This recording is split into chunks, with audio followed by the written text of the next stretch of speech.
Hello class 10th। आज हम part A की यूनिट 3 में हम सेशन नंबर 3 देखेंगे, बेसिक कंप्यूटर मेंटेनेंस। अब कंप्यूटर मेंटेनेंस का मतलब क्या है कि आपको क्लीन कैसे रखना है आपके कंप्यूटर सिस्टम को, जिससे कि आपके कंप्यूटर सिस्टम में कभी कोई प्रॉब्लम ना आए और उसकी एफिशिएंसी भी अच्छी हो, है ना। तो हमें क्या देखना है कि व्हाट इज़ कंप्यूटर मेंटेनेंस, तो मेंटेनेंस होता क्या है एक्चुअली, उसके बाद में इसके इम्पॉर्टेंस क्या है, क्लीनिंग कैसे की जाती है, प्रिपेयरिंग कैसे होती है, मेंटेनेंस शेड्यूल कैसे किया जाता है, फिर प्रोटेक्टिंग कंप्यूटर अगेंस्ट वायरस से कैसे प्रोटेक्ट करना है, वो सभी हम इस सेशन में देखेंगे। सो let's start with introduction. Computer maintenance is an essential things and every computer use must know the basic computer maintenance. Computer maintenance है, ये बहुत ही इसेंशियल होता है। अगर आपको आपके सिस्टम में कोई प्रॉब्लम ना आए, प्रॉपरली वर्क करता रहे, तो उसके लिए ज़रूरी है कि कंप्यूटर मेंटेनेंस आप डेली करें, है ना।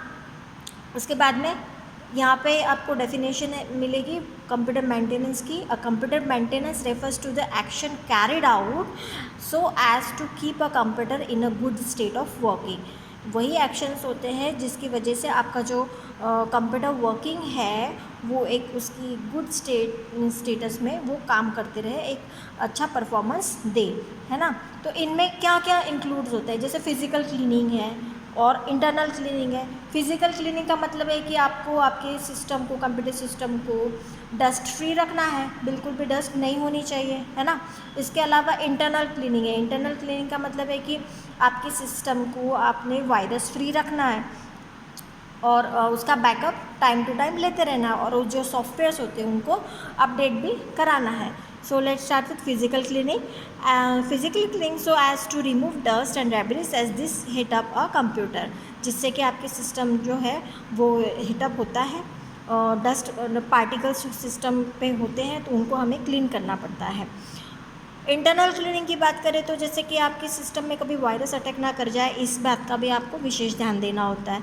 सो as to keep computer applications and program keep virus free and keeping backup and update software and programs. अब बैकअप क्यों लेना है कि अगर इन केस ऑफ कभी डिस्क करप्ट हो जाती है या कोई प्रॉब्लम हो जाता है, जिससे कि आपको आपका डेटा सेफली सेव रहेगा, इसलिए हमको टाइम टू टाइम बैकअप लेना होता है, और जो सॉफ्टवेयर्स होते हैं उनको टाइम टू टाइम अपडेट भी कराना होता है। An unmaintained computer may not run properly. अब ये तो पता ही है कि आपको जो अगर कंप्यूटर अनमेंटेन्ड है, मतलब ना तो क्लीन हो रहा है, ना तो इंटरनली, ना तो आपने एंटीवायरस सॉफ्टवेयर कर रखे हैं इंस्टॉल, तो आपका जो सिस्टम है वो प्रॉपरली रन नहीं होगा। Thus for a computer to work efficiently regular computer maintenance is required. तो रेगुलर कंप्यूटर मेंटेनेंस जो है वो ज़रूरी होता है। तो इम्पॉर्टेंस अब हम देखेंगे कि इसके इम्पॉर्टेंस क्या है। Computer maintenance detect issue early before they become a problem. तो अगर आप मेंटेनेंस करते रहेंगे तो जो भी इशू आ रहे हैं वो आपको जल्दी डिटेक्ट हो जाएंगे, जिससे कि बड़ी प्रॉब्लम या कुछ और ज़्यादा पार्ट इफेक्ट होने से आपको पहले ही पता लगेगा। इसके बाद computer maintenance prevent against viruses and malware. तो हम वायरस के अगेंस्ट और मालवेयर के अगेंस्ट भी हम मेंटेन करके रखते हैं, ये ज़रूरी होता है। उसके बाद में मेंटेन करेंगे तो स्पीड भी आपका कंप्यूटर स्लो नहीं होगा, स्पीड अच्छा रहेगा। उसके बाद में computer maintenance keeps operating system and other important software like antivirus software up to date. तो आप अगर कंप्यूटर सिस्टम आपका मेंटेन होते रहेगा तो आप एंटीवायरस सॉफ्टवेयर को भी टाइम टू टाइम अपडेट करोगे, और अदर सॉफ्टवेयर से उनको भी आप अपडेट करते रहोगे। Computer maintenance maximise software efficiency. तो जो भी सॉफ्टवेयर उसमें होते हैं, अगर आप उसको अगर रेगुलरली उसको मेंटेन करते रहेंगे तो उसकी इफिशिएंसी भी अच्छी रहेगी। अब बात करेंगे क्लीनिंग की, कि फ़िज़िकल क्लीनिंग में फ़िज़िकल कंपोनेंट क्लीनिंग हम कैसे करते हैं। तो क्लीनिंग की बात करें तो सबसे पहले बात करेंगे कॉटन क्लॉथ की। तो हम जो है कॉटन क्लॉथ जो होता है बिल्कुल लिंट फ्री क्लॉथ का यूज़ करना चाहिए, उसमें एकदम सॉफ्ट क्लॉथ का यूज़ करना चाहिए, जिससे कि उस पर कोई डस्ट पार्टिकल ना रहे। माउस एंड कीबोर्ड इन सभी को हमें एक सॉफ्ट कॉटन क्लॉथ से क्लीन करना चाहिए। इसके अलावा अगर हमको थोड़ा मॉइस्चराइजिंग करना है तो हम वाटर एंड अल्कोहल का यूज़ कर सकते हैं। कोई पोर्टेबल वैक्यूम का भी यूज़ करते हैं, कि वैक्यूम का यूज़ क्या है कि जो डस्ट है वो सक कर जाता है, वैक्यूम क्लीनर आप भी जानते हैं कि क्या होता है। वैक्यूम क्लीनर क्या करता है कि वो डस्ट पार्टिकल्स या कुछ एकदम ही जो एकदम ही छोटे या मतलब जैसे हेयर है, कुछ ये रेशे हैं, इस तरीके के जो डस्ट होते हैं, डर्ट, हेयर्स, सिगरेट पार्टिकल्स, तो इन पार्टिकल्स को ये सक कर जाता है। लेकिन बोला गया है कि आपको प्लग इनटू वॉल वाले वैक्यूम क्लीनर को यूज़ नहीं करना है, क्योंकि ये बहुत ही lots of static electricity create करते, जनरेट करते, जिससे कि आपके सिस्टम को डैमेज हो सकता है। इसीलिए यहाँ पे पोर्टेबल वैक्यूम का यूज़ करने के लिए कहा है। पोर्टेबल वैक्यूम का मतलब है कि जो कि जो बैटरी पे चलते हैं, ना कि इलेक्ट्रिसिटी पे। उसके बाद में कॉटन स्वैब आपको भी पता है, कॉटन स्वैब इस तरीके की होती है जैसे बर्ड्स होते हैं, उसी तरीके से कॉटन स्वैब होती है। इससे भी हम माउस क्लीनिंग में या फिर कीबोर्ड क्लीनिंग में यूज़ करते हैं इसका। फोम स्वैब का भी हम यूज़ करते हैं, जैसे whenever possible it is better to use the lint free swab such as foam swab का यूज़ करो, वो भी ज़्यादा अच्छा रहता है। फिर हम ब्रश का भी यूज़ करते हैं, जैसे कीबोर्ड की जो कीज़ हैं उनमें से डस्ट पार्टिकल्स को क्लीन करने के लिए हम ब्रश का यूज़ करते हैं ना। Use a cleaning brush with natural soft crystals, it is good for cleaning dust and debris from the keyboards. इसके अलावा जनरल गाइडलाइंस यहाँ पे दी है कि जनरल गाइडलाइंस क्या होती है क्लीनिंग की। तो बोला गया है कि कभी भी आप सिस्टम पे डायरेक्टली स्प्रे ना करें। लिक्विड स्प्रे जो आप करते हैं वो आप कपड़े पे लेके, क्लॉथ पे लेके उसको स्प्रे करके फिर आप उसको क्लीन कर सकते हैं। सो नेवर स्प्रे और squirt any liquid on to any computer component. If a spray is needed, spray the liquid on to a cloth पे पहले स्प्रे करके फिर सिस्टम पे आप अप्लाई करेंगे। Next is when cleaning a component of the computer, turn it of before cleaning. तो ये तो नेचुरल चीज़ है कि आपको पहले सिस्टम को ऑफ करना है, ऑन स्टेटस में आपको क्लीनिंग नहीं करनी है। इसके बाद अगर कोई एक्सीडेंटली कोई नॉब आप एडजस्ट कर रहे हो तो वैसे नहीं करना है ना। When cleaning be careful to not accidentally adjust any knob और कंट्रोल्स। इसके अलावा हमें सिस्टम के पास में कोई वाटर या फिर ऐसा कुछ भी खाने पीने की चीज़ें नहीं रखनी है जिससे कि वो गिर के सिस्टम पे वो ख़राब करे इस तरीके से। नेवर ईट और drink around the computer.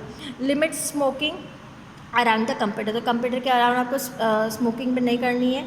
So for physical cleaning और internal part like motherboard and other circuitry cards of the computer, you can use the natural bristle brush.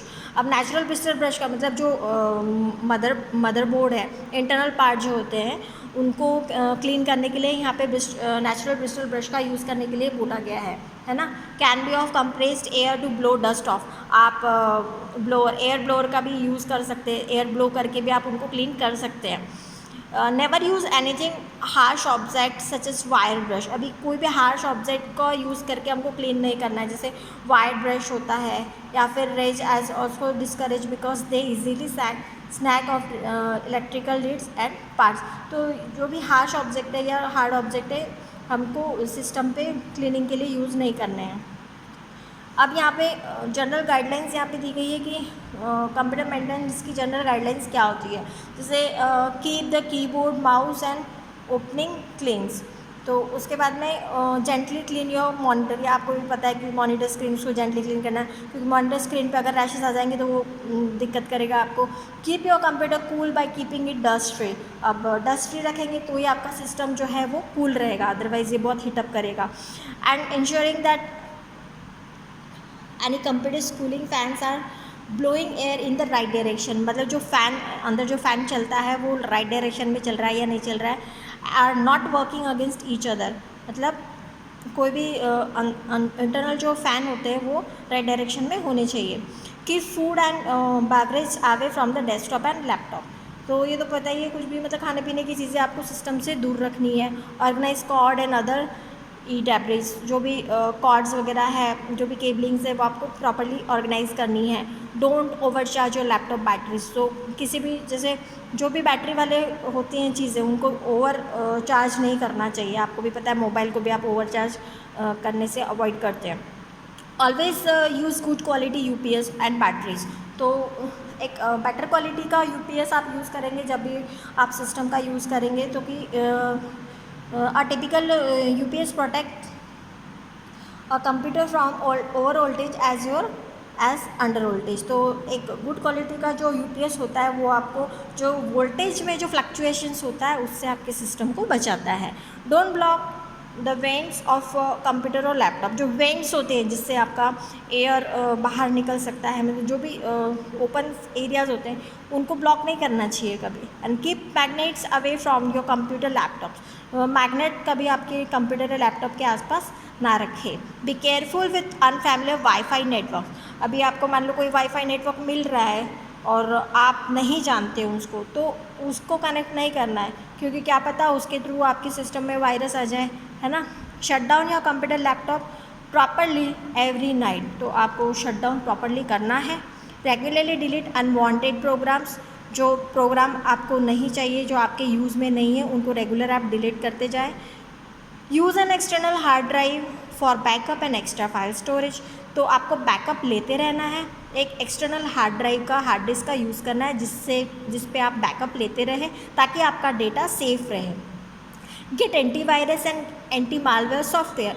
तो एंटीवायरस आपके सिस्टम में, एंटी मालवेयर आपके system में होना चाहिए जिससे कि आपके सिस्टम को वायरस से बचाया जा सके। Run antivirus programs daily antivirus programs को रन करना है। Run anti malware program regularly at a specific intervals. तो ये स्पेसिफिक इंटरवल में आपको एंटी मालवेयर प्रोग्राम को भी आपको रेगुलर रन करके देखना है। Always keep your install software and program update. जो भी इंस्टॉल सॉफ्टवेयर है, प्रोग्राम है, वो उसको ऑलवेज अपडेट करना है। इन case of problems in issue despite above step 4, do not open your computer case and try installing new utility programme on your own, rather seek help of rather hardware engineer. तो अगर कोई भी problem आता है तो आप hardware engineer से contact करें, ना कि खुद कुछ ऐसी प्रोसेस कर ले जिससे कि आपके सिस्टम को कोई प्रॉब्लम हो जाए।